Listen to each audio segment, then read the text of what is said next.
स्पष्ट वर्णन है, इसका मनन हुआ है गुरु कृपा से।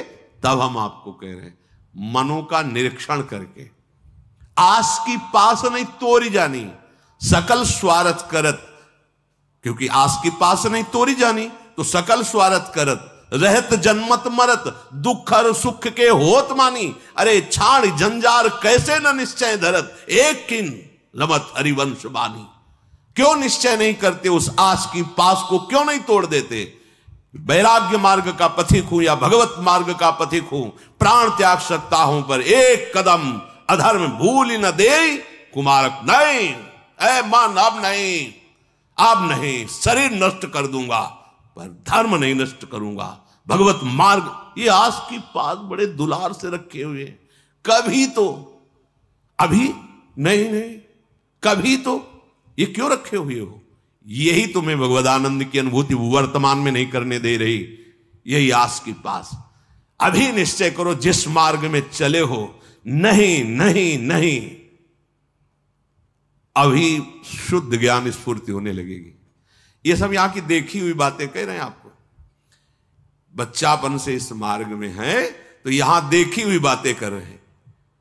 बहुत वैराग्य में जीवन, एकांतिक जीवन, फिर भी आशा। पूछो उससे किसकी आशा, क्यों, क्या चाहिए? उत्तर नहीं मिल रहा। चाहिए ये भोग? नहीं, देखना भी नहीं, तो आशा क्यों? पता नहीं। आप देखो, अंदर से देखो, जब यहां की बात कही जाएगी ना तो सबके यहां की बात होगी। ये अलग से नहीं रचा, उसी मशीनरी से बनाया गया जिससे सब निकले हुए हैं, सब मशीनरी। इसीलिए कि तो हमारे मन की बात कर रहे हैं, वो तुम्हारे मन की बात नहीं कर रहे, संपूर्ण सृष्टि की बात कर रहे हैं। क्योंकि जिससे मन रचा गया है, जिससे शरीर रचा गया है, वो वही एक ही डिपार्टमेंट है, वहीं से रचा गया है। यही हमें भगवदानंद की प्राप्ति नहीं कराने देती। बहुत धैर्यपूर्वक सुनना है और समझना है। ये हम अपने मन की बात कहते हैं, इसको पढ़ा है, इसको देखा है, इसको समझा है। वैराग्य में जीवन है, इतना भी कहीं गुंजाइश नहीं है, फिर भी आशा है। पूछा जाए इसको भोगों के लिए तो ना है, फिर भी आशा है। ये क्यों है? यही छाड़ जंजार क्यों न निश्चय धरत, निश्चय क्यों नहीं कर रहा तू? तेरे निश्चय की कमी के कारण ये आशा की फांसी बनी हुई है। जब तक ये आशा की फांसी बनी रहेगी तब तक तुझे परमार्थ वस्तु का स्फुरण नहीं होगा। पक्की बात है। ये जो शुद्ध ज्ञान है, स्फुरित ही नहीं होता, कामना से ढका रहता है। जैसे कोहरे की ताकत नहीं कि सूर्य को ढक ले, पर मेरे नेत्रों के ढकने के कारण लगता है सूर्य ढक गया। ऐसे ही ज्ञान स्वरूप जो भगवद अंश है, इसमें स्फुरणाएं होती, जैसे सूर्य की किरणें निकलती ना, ऐसे इसमें ज्ञान की तरंगे निकलती रहती, आनंद की तरंगे निकलती रहती। वो आपके अनुभव में आपकी ही तरंग है, अनुभव में इसलिए नहीं आती कि कामना रूपी, आशा रूपी कोहरा फैल गया। पिंगला जी ने कोई साधना नहीं की थी ज्ञान प्राप्ति की। ज्ञानियों के परम गुरु विदेहराज जनक जी के ही नगर में रह रही थी, पर वैश्यावृत्ति करती थी। देखिए, पढ़ के देख लीजिए, बहुत सूक्ष्मता से मनन करती हुई तो आपको उत्तर मिल जाएगा। अपने शरीर का श्रृंगार करके बैठ गई संध्या के समय से कोई पुरुष उधर से आता दिखाई देता तो ये पुरुष हमें धन देगा, हमारे शरीर का सेवन करेगा, निकल गया। ये नहीं तो ये करेगा। ऐसे रात्रि अर्धरात्रि हो गई। भगवद अवतार अवधूत शिरोमणि श्री दत्तात्रेय जी भ्रमण करते हुए वही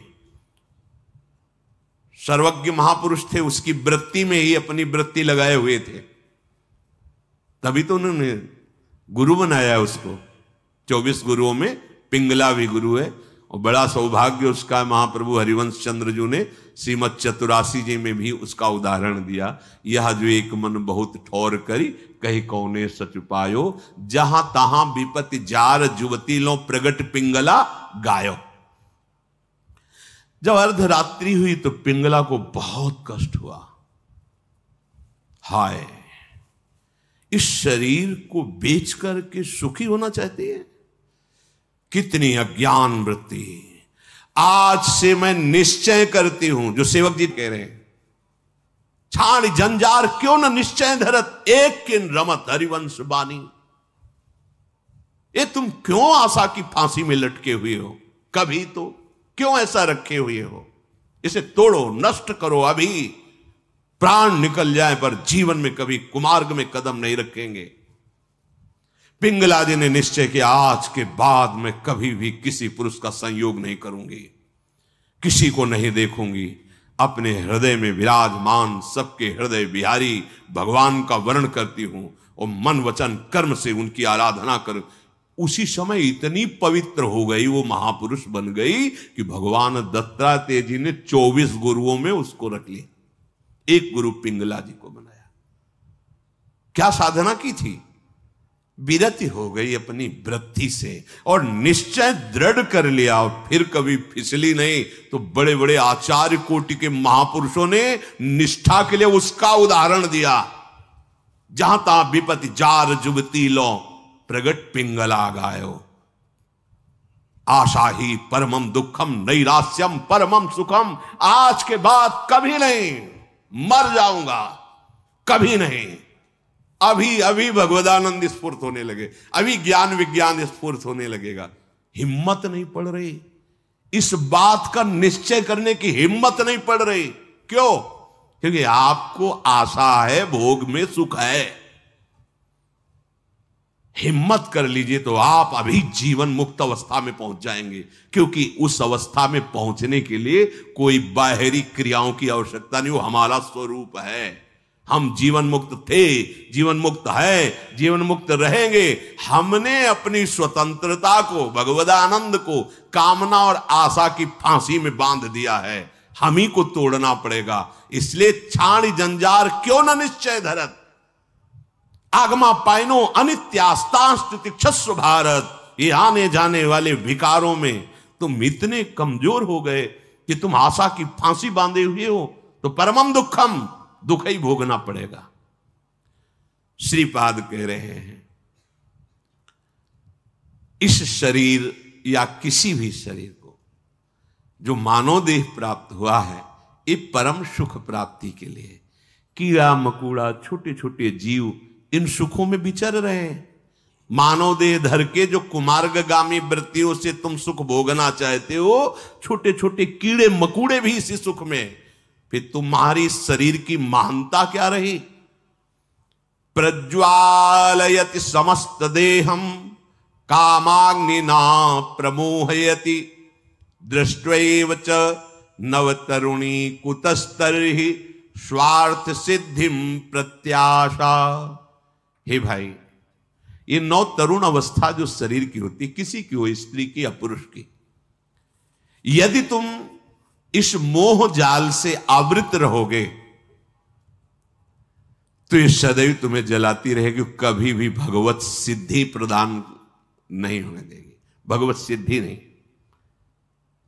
बहुत समय लंबा निकल जाता है अगर सत्संग ना मिले, सावधान ना हो। हितधाम में एक 65 वर्ष के प्रार्थना कर रहे थे कि मेरी पूर्व से वृत्ति स्वयं के द्वारा तो मैं आज खुलकर सभा में कह रहा हूं कि मैं आज उस गलती से बहुत परेशान हूं और आज भी वही मेरे से गलती होती है। मैंने प्रणाम किया था उनको कि धन्य है कि आप इतने हिम्मत वाले हैं कि भरी सभा में आप ऐसा अपनी बात कह रहे हैं, क्योंकि आप मन से अलग होकर बोल रहे हैं, तभी आपको बोलने की हिम्मत आई। अगर मन में तदात्म होता तो आप नहीं बोल सकते थे। कि ये हमारे द्वारा पाली हुई वृत्ति है, हमारे द्वारा ही इसका त्याग होगा। भगवान श्री सुखदेव जी को इसीलिए सबसे बड़ा वैरागी कहा गया है। 16 वर्ष की अवस्था है, शरीर का भान नहीं, दिगंबर है, कोई शरीर पे वस्त्र नहीं और भगवान के चिंतन में मगन है। इसी अवस्था में त्याग और वैराग्य की। अब जब ये इंद्रियां काम नहीं कर रही, मन बुद्धि और सब मलिन, तो अब वो ढेर है, कुछ भी निर्णय नहीं निकल सकता। बहुत संस्कार गंदे हो जाते हैं यौवन अवस्था में। अहो भाग्य है जो इस यौवन अवस्था में संयम नियम धारण करके अपनी वासनाओं को, श्रीपाद कह रहे हैं, हे वृंदावन धाम, हम पे कृपा करो, हमारे मुख में नाम चले, हमारा हृदय इस काम आदि की आशाओं को त्याग करके प्रिया प्रीतम के चिंतन में डूबे। ये आपकी कृपा से होगा, और वो कृपा हम सब पे है। सत्संग मिल रहा है रोज, ये प्रातःकालीन बेला में जो शब्द जा रहे हैं, इनको अंदर से पकड़ो। केवल धर्म, गृहस्थ धर्म की पूर्ति के लिए बकाया उदासीन रहो। इस वृत्ति को अगर आप अपने अंदर अपनाए रहोगे तो सब छुटवा देगा, ध्यान रखना, सब छुड़वा देगा। ये वैराग्य का वेश, ये धाम, ये प्रिया प्रीतम, ये नाम, ये महिमा, कुछ नहीं हो रहा है, चिंता मत करो, आप भगवत प्राप्ति होगी।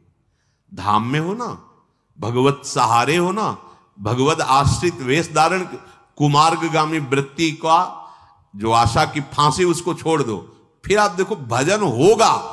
आप करोगे नहीं, स्वाभाविक होगा भजन, स्वाभाविक ज्ञान विज्ञान की वृत्तियां उत्पन्न होगी, आप आनंदित हो जाओगे।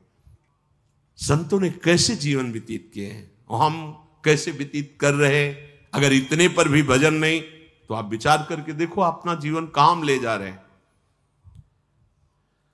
श्रीपाद प्रबोधानंद जी महाराज कह रहे हैं, कामादि गाढ़ मूढ़ो लिप्सुरहम निगम गूढ़ सदभावम वृंदारण्य उषित्वा तत्करुणैकैव तत्र में शरणम।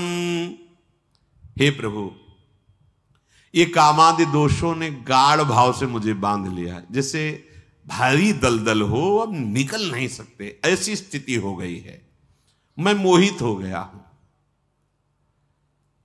किंतु इच्छा है सद्भाव पाने की। बिल्कुल, ये हमारे मन की बात पढ़ के कह रहे हैं। मैं गाढ़ भाव से मोहित हो गया हूं कामादि दोषों में।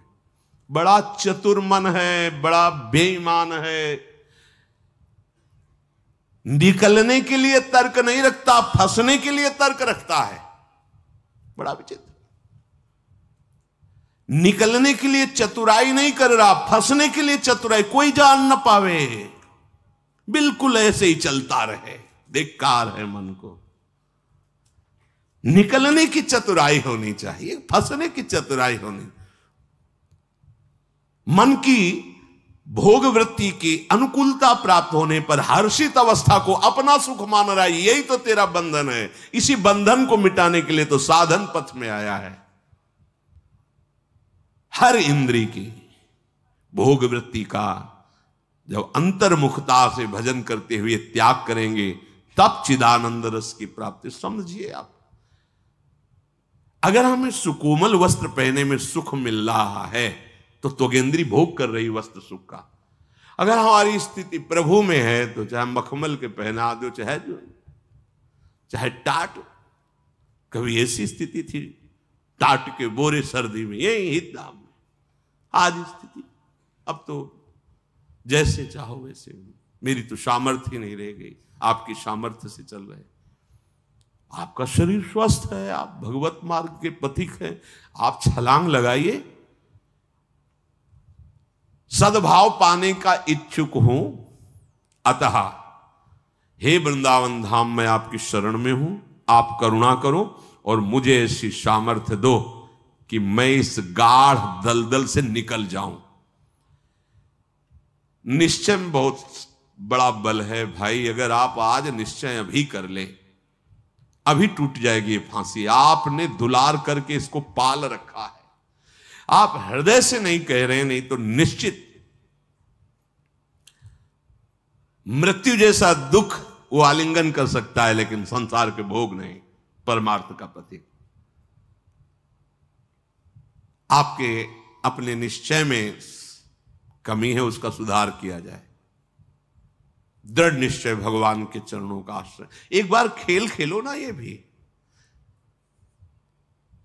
यहां से माया के चरित्रों से भागना ही वीरता है, लड़ना नहीं। ध्यान रखना, बड़े बड़े भागे हैं, माया के चरित्र से भागो हरि की तरफ। लड़ नहीं सकते क्योंकि वो भी हरि की ही शक्ति से शक्तिवान है, मम माया और ममई वांशो, दोनों मम है ना, तो क्या करो, प्रणाम करके भागो, भागो दूर दूर, संग से दूर, चिंतन से दूर, प्रभु के नजदीक, प्रभु के नाम रूप लीला धाम। फिर जब आपको शांति प्राप्त हो जाएगी इधर से, फिर कुछ नहीं, कहीं किसी की सामर्थ्य नहीं है। ठाकुर हरिदास जी के पास किसी धनी मानी वहां से जा रहे थे तो देखा कि वो बड़े उच्च स्वर से नाम जप करते थे। तो वैश्या साथ थी 9 युवतियां, तो कहा देखो कैसे भगवान का नाम जप कर रहे हैं। तो बोले हमारी जैसी के फांस में नहीं फंसे इसीलिए राम राम कृष्ण कृष्ण कह रहे हैं, अगर हमारे तो ये सब बंद हो जाता। बोले नहीं ऐसे नहीं है। बोले गिरा सकती हूं? बोले जितना रुपया कहोगे हम देंगे तुम्हें, परिवर्तन करके दिखाओ इनका। अरे बोले अभी वो दूसरे दिन श्रृंगार करके नवयुवती वैश्या गई, वो तो बस महामंत्र में चित्त जोड़े हुए नाम। सुनो बाबा बोले, बिल्कुल नवीन अवस्था, वो एक मंत्र से हाथ जोड़ कर बैठो बैठो, नाम पूरा हो जाएगा फिर आपसे बात करेंगे। बैठी रही शाम तक, अब आर्त भाव से नाम सुन रही है। एक दिन का श्रृंगार बेकार हुआ, दूसरे दिन फिर श्रृंगार करके, अब तो 10-5 माला की बात थोड़ी, वहां लाखों में नाम कीर्तन और उच्च स्वर से कहते हुए तीसरे दिन फिर आई। उनके चेहरे का दर्शन और उनके श्रीमुख से निकला हुआ नाम, रो पड़ी, धिक्कार है मेरे जीवन को, मैं कितनी नीच हूं। ऐसे भगवत प्रेमी महात्मा के प्रति ऐसा भाव, धिक्कार है मुझे। बोले अब रुक गए, हां क्या आप कह रही थी? रो पड़ी, क्षमा करो भगवान, मैंने ऐसा, मेरा अब उद्धार कैसे हो सकता है? बोले जपो, यही जपो, इसी कुटिया में रहो। और हरिदासी नाम दे दिया उनका, और नाम और आप चल दिए। ये प्रभाव कहां से आया? हरि नाम प्रभाव, भगवान नाम प्रभाव। क्या वो नाम हमें सामर्थ्य नहीं दे सकता? पर हमें तो प्रपंच की बातें करने से फुर्सत नहीं, हमें तो प्रपंच के चिंतन से फुर्सत नहीं। तो प्रपंच विषम है और शक्ति क्षीण करता है, अध्यात्म सम है और शक्ति बढ़ाता है। जब शक्तिवान बनोगे तब इनको परास्त कर पाओगे। इसीलिए इनके परास्त करने का उपाय बताया, मामेव ये प्रपद्यन्ते माया में ताम तरन, जो मेरी शरण में है, मेरा चिंतन करता है, वो माया मुक्त हो जाता है। ए भाई नहीं है सुख, मान लीजिए, और मान करके प्रभु की तरफ चलने, कदम बढ़ाने के लिए निश्चय कीजिए कि कुछ भी हो जाए, अब इस जीवन में मुझे वो नहीं करना जो शास्त्र निषेध करता है। बहुत जल्दी आपके अंदर शांति आ जाएगी। त्यागात् शान्तिरनन्तरम्, भगवान कह रहे हैं, बहुत जल्दी आपको आनंद आ जाएगा।